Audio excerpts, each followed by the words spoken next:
নিয়ে এসে গণভোটের বিরুদ্ধে ওনাদেরকে ভুল বুঝিয়ে আমাদের বিরুদ্ধে অবস্থান নিয়েছেন।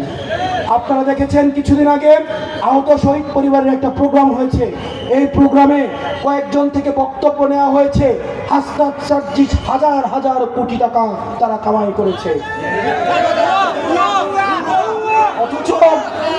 অথচ দেখবেন সেই প্রোগ্রামে আহত শহীদ পরিবার তার নিজের অধিকারের কথা বলছে না। সে বলছে না তাকে পুনর্বাসন করা হয় নাই, সে বলছে না তাকে চাকরি দেওয়া হয় নাই, সে বলছে না তার চিকিৎসার ব্যবস্থা করা হয় নাই, বরং সে সেটাই বলছে যেটা তাকে শিখিয়ে দেওয়া হয়েছে। মাননীয় প্রধানমন্ত্রী, আপনার জেস্টার, আপনার পজিটিভিটিকে আমরা অ্যাপ্রিসিয়েট করি, কিন্তু এই ধরনের কার্যক্রম আওয়ামী লীগ সরকারের সময় কিছু লোককে ভাড়া করে নিয়ে এসে আপনারা দেখবেন বেগম জিয়া এবং তারেক জিয়ার নামে বিভিন্ন গালাগালিজ করা হতো।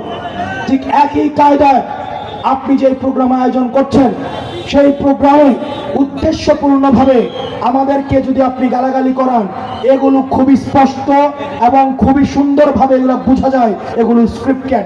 এই স্ক্রিপ্টেড নাটক আপনার সাথে যায় না।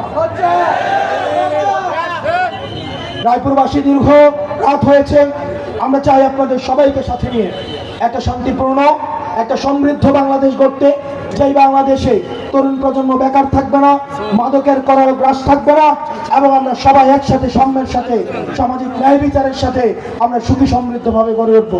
আপনারা সবাই ভালো থাকবেন, সুস্থ থাকবেন, এবং রায়পুরে যতগুলো মুক্তা রয়েছে সেই মুক্তাগুলোকে সাংগঠনিক সুতার মধ্যে নিয়েছে।